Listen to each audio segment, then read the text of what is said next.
Doon na pa bay chance ang maimpierno lang gihapon ka human ka nga nahimong anak sa Dios. So everyone, salamat sa inyong padayon na pagtanaw sa itong mga video. So padayon ta sa itong series of lesson, what we have in Christ. So previously, we have tackled about one of the benefits of being a believer, being a Christian, is that we are adopted.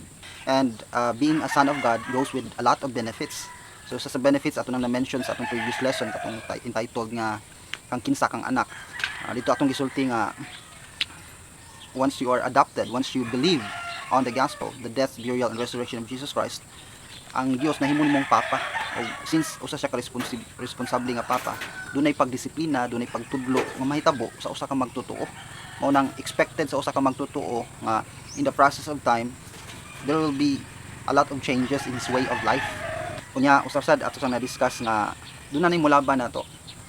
Yes, makasala ta and we will be accused by Satan because he is the accuser of the brethren, but we can rest assured that we have a lawyer.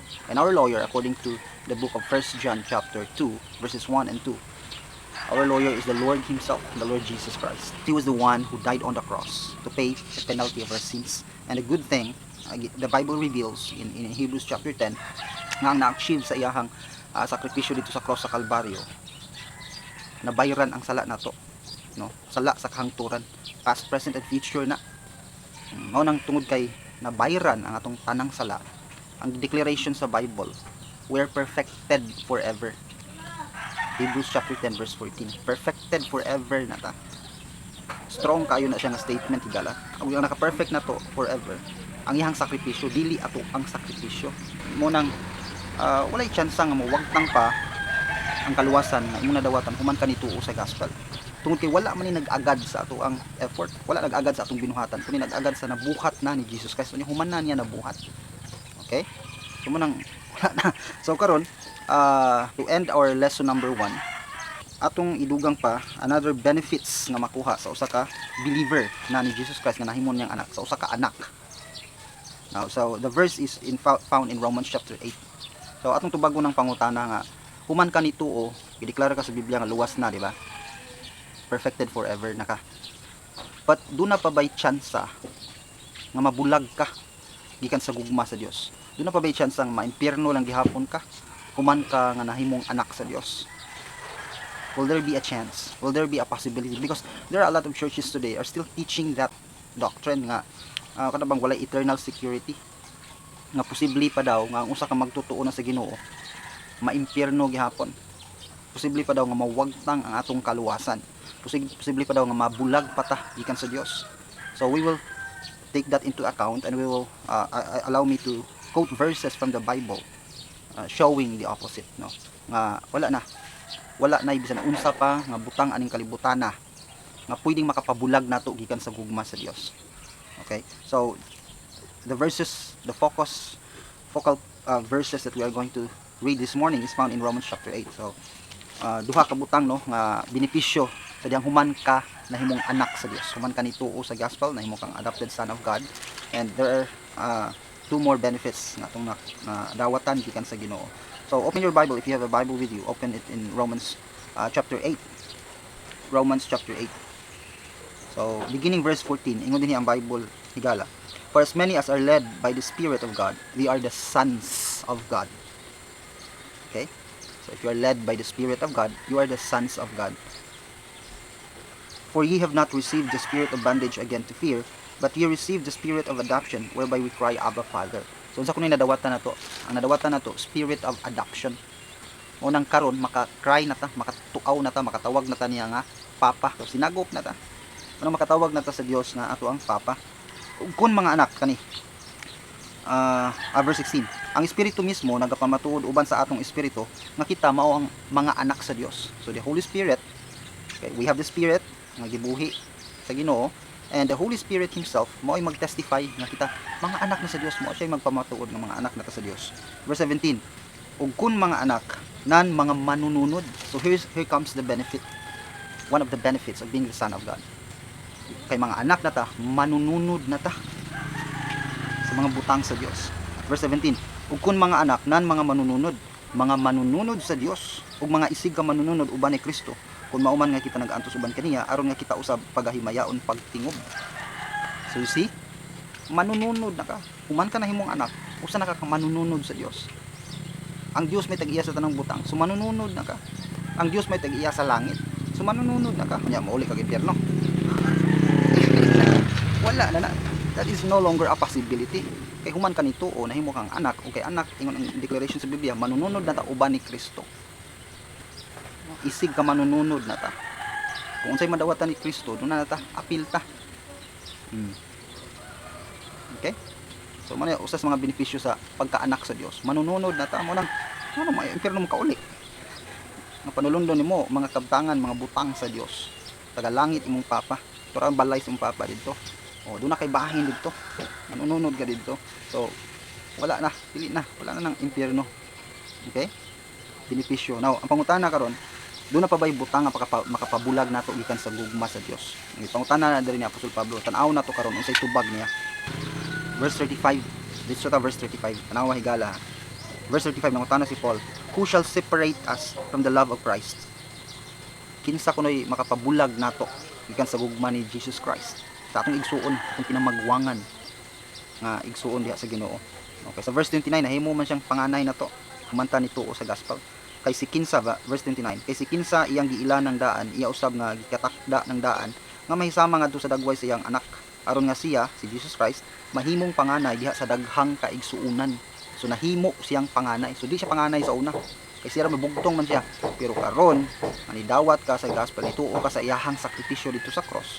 Apil na ka no, anak na ka. Ug siya mao'y ato ang panganay. Okay, panganay na to siya, si atong kuya. Gigugmata niya isip igsuon. Okay? So nangutan na ron si Paul, karong ilalo mo ta sa gugma ni Jesus Christ. Doon na pa ba'y makapabulag nato gikan sa iyang gugma. Nasa verse 35 nga diri, kinsa ba ang makapabulag kanato gikan sa gugma ni Kristo? Ang kasakitan ba, o kalisdanan, o paglutos, o kagutom, o kahubo, o kakuyaw, o espada? 36, ingon sa nahisulat, tungod og alang kanimo kami gipamatay sa tibok adlaw, kami giisip nga sama sa karnero para ihawon. 37, tanawa ang conclusion ni Paul, dili sa tanan ni ini nga mga butang kita labaw pa kaysa mga mananaog, pinaagi kaniya nga nahigugma kanato. So dili to makapabulag nato. No, katutanang dimension dira, kasakitan, kalisdanan, paglutos, kagutom, kahubo, kakuyaw, espada, dili na tanan makapabulag nato gikan sa gugma sa Dios, sa gugma ni Jesus Christ. Padayon ta verse 38, kay ako masaligon nga walay kamatayon ni kinabuhi ni mga anghel, si Lucifer, si Satanas, anghel ba na sa una. Bisan ang mga anghel dili makapabulag nato gikan sa gugma sa Dios. Ni mga punuan, ni mga gahom, ni mga butang karon, ni mga butang nga umaabot, ni kahabugon, ni giladmon, ni bisan unsa pang uban nga mga minugna nga makahimo sa pagpahimulag kanato gikan sa gugma sa Dios nga naa diha ni Kristo Jesus na atong Ginoo.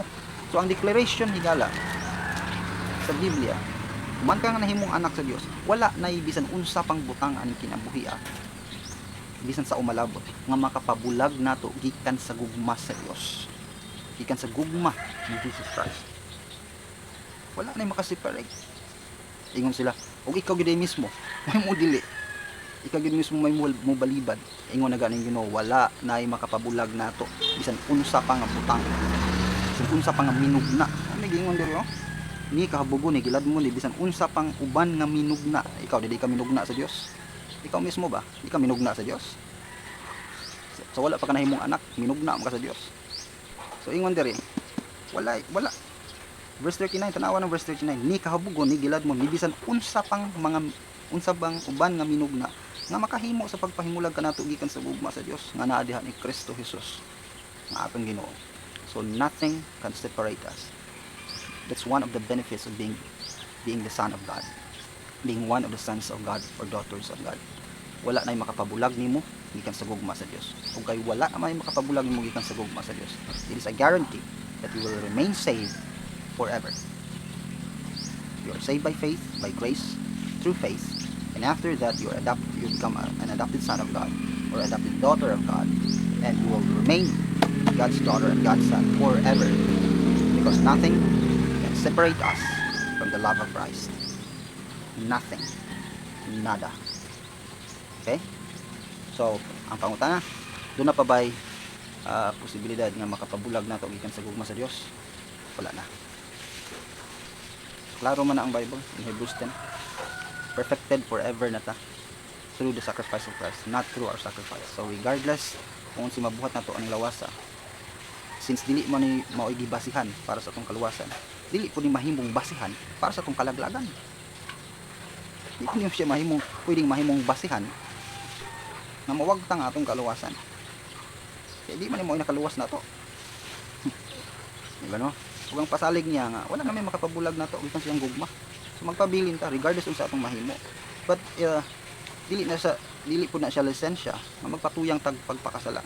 Again, I have already stressed out in my previous videos na papa na nato ang Dios, and He is expecting us to behave as His sons and daughters.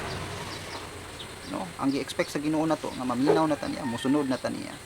Tagaan ta niyang Holy Spirit so that we can understand spiritual things and we can communicate with Him in spirit and in truth. So we are expected to behave like Christ, to become Christ-like. Muna ito ang journey na karon from the very moment that you become one of the sons and daughters of God. You will live a changed life. But it is a process, dili siya instant. It's not a magic na automatic siya, no? Proseso na siya in a daily basis. So from time to time, kung kakitag bata nga nadisunog dagan gikan pagkaanak. So doon na pa yung mga higayon mapandol ta, masipyat ta, makabuhat ang dili mga insakto. Pero dili na kanang mga sipyat, mga sala nga atong mabuhat karon, sugod karon, sugod nga nahimo kang anak sa Dios. No. It cannot be a reason nga i-disown ka niya, na dili na kailhon nga anak. No. Ang yang garantiya sa atua, wala na yung makapabulag nato sa igitan sa iyang gugma. Meaning to say, wala na yung makapa-impyerno kanimo. At imano na kaniya, isip anak. Trataro na kaniya, isip anak. And He is already after what is good for us.